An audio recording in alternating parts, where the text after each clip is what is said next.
All right, let's be honest. HOAs have gotten a little out of control. You've heard all the horror stories, getting fined for parking your truck in your own driveway, paying hundreds of dollars a month so someone can tell you that your grass is too green.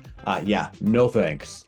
But what if I told you there's still a place right here in Minnesota where you can live free of HOA drama? Well, welcome to the Brainerd Lakes area, one of the last places in the country where you can actually own a home.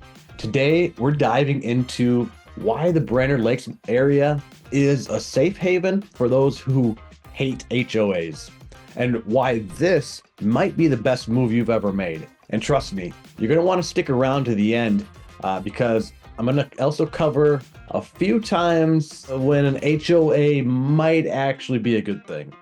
Yeah, I know, I said it. But for now, let's go ahead and get after it.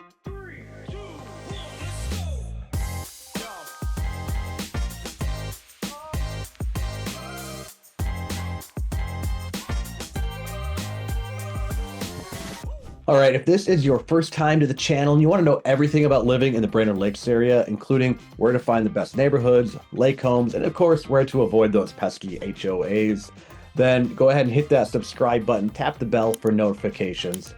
I get calls, texts, emails all the time from people just like you looking to make a move to the Brainerd Lakes area, and I absolutely love it. So whether you're moving in 9 days or 9 months, shoot me a text, give me a call, send me an email. I've got your back when it comes to moving to Minnesota. Now let's go ahead and break down the HOA-free paradise that is Brainerd, Minnesota. So why do people hate HOAs so much? Well, for starters, let's just go through some real life HOA nightmares that make people run for the hills. And I'm sure you have some examples. So if you have some examples of your own or ones you've heard, share them in the comments section below. I'd like to, well, maybe I don't want to hear them, but share them anyways. You know, there's a story of people getting fined, $100 for leaving their trash can out for too long. Well, apparently garbage pickup doesn't cost, isn't enough already. Then there's the guy who had Christmas lights up on his property, and there was really nothing specifically banning it, but he's been in court. He actually won and was gonna, with a jury, he was gonna be awarded $70-some thousand. Well, a higher court overturned it, and potentially he's got to pay like $110,000 to the HOA, and it's still, pretty sure it's still, he's appealing to a higher court than that. So hopefully he wins. And then there's, the guy who parked his truck on his driveway. The HOA assumed because of how old it was that it didn't run. Well, it did, and he ended up getting they fined him, and then he ended up getting a license plate that, pardon me, said, I think it was FU HOA. I think he's moving out of the HOA now, so probably not a good fit for him anyway. So, and then, just the insane monthly fees, of course, that is just normal with so many HOAs of paying $300 plus a month. I've seen, $600-700 plus a month, which is just insane because, one of the perks they say about having an HOA is they help keep your property values up higher.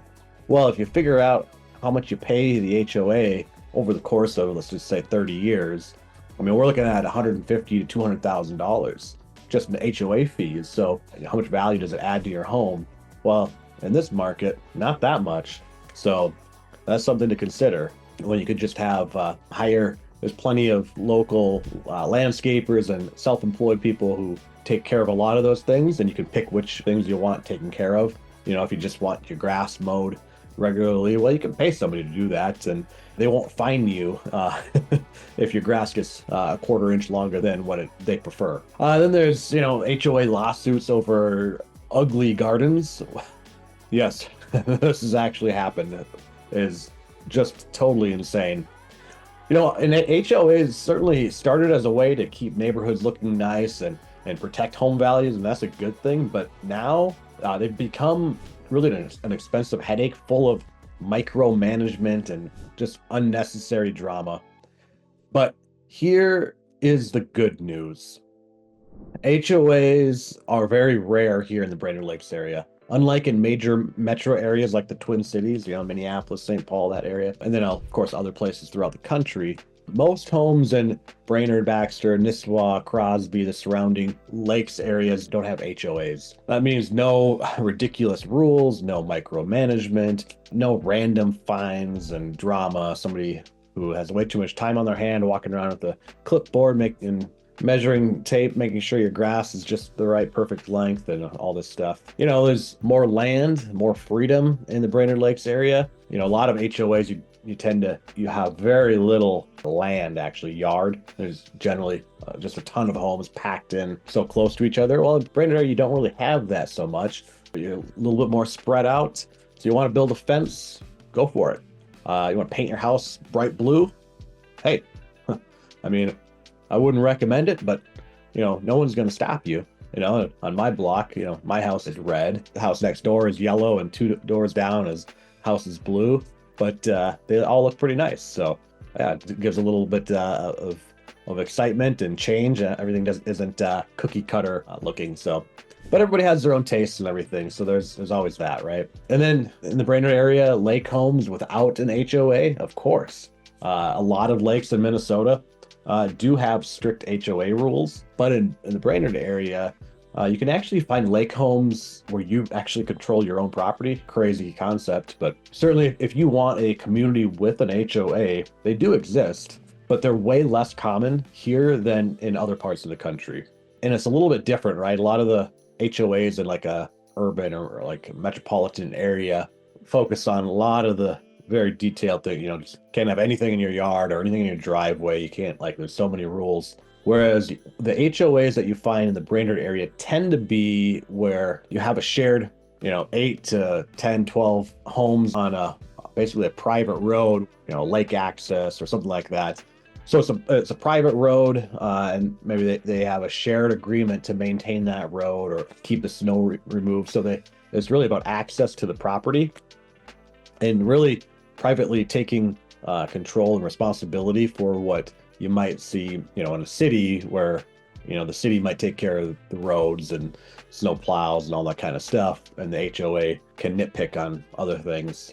Well, here it's just, hey, we'll just need to get the snow removed, and it'd be nice if all of the neighbors pitch in together, and it's not as big of a deal, not as picky, not as many rules. And there's a lot of, quite frankly, a lot of HOAs properties here that are technically part of an HOA or an association, but the association was originally started that way and have never had a meeting or anything. So if you're looking for freedom when it comes to home ownership, the Brainerd Lakes area is one of the last places where you can actually own a home and really do what you want with it. Okay, I know I've been roasting HOAs this whole time. Let's be fair. Sometimes an HOA isn't really the worst thing ever. You do get neighborhood amenities, right? Some HOA communities have pools or golf courses, a fitness center, parks. There's a lot of shared amenities, right?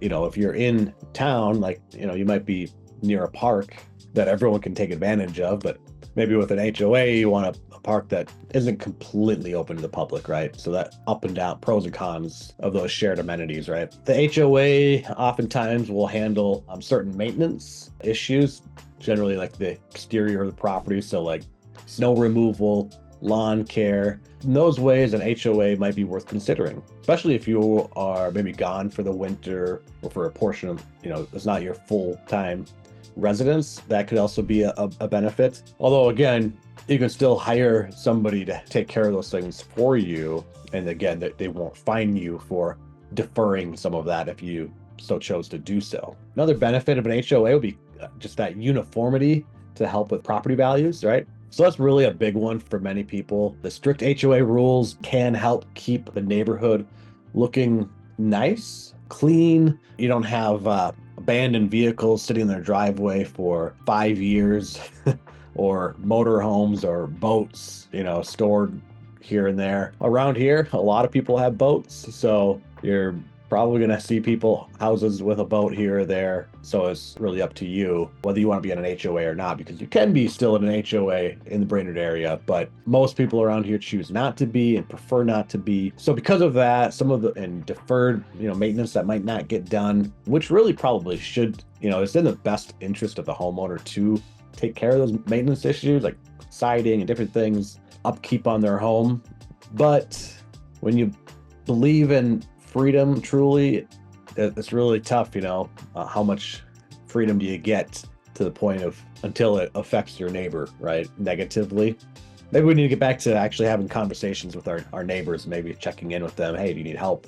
Who knows? That's probably a conversation for another day. But HOAs, they're not for everyone. Yes, they generally speaking will help keep home values up. But if you're someone who wants a little more privacy, flexibility in your home, then Brainerd is absolutely the perfect fit.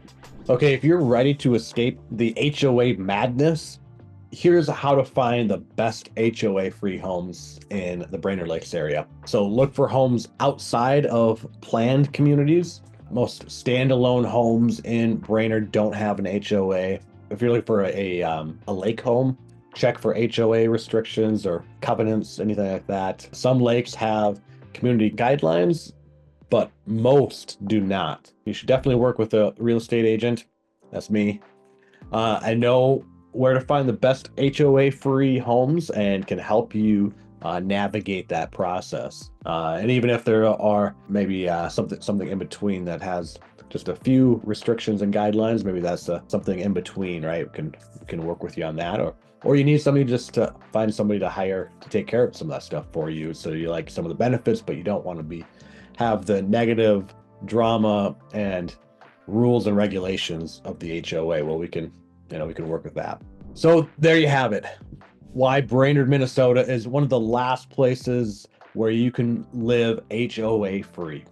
And if you are someone who's tired of the ridiculous HOA rules, skyrocketing fees, micromanaging neighbors, this might just be the perfect place for you. If you want to see what homes are available right now here in the Brainerd Lakes area, with or without an HOA, give me a call, send me a text, and shoot me an email. I'd love to help you make your move to the Brainerd Lakes area. And before you go, don't forget to like this video, hit that subscribe button, tap the bell. That way you never miss a video about moving to Brainerd, Minnesota. And again, in the comments section, if you've got some HOA horror stories or maybe funny stories, share those in the comments for the benefit of everybody here watching this video and for my own benefit. Thanks for watching. I will see you around town.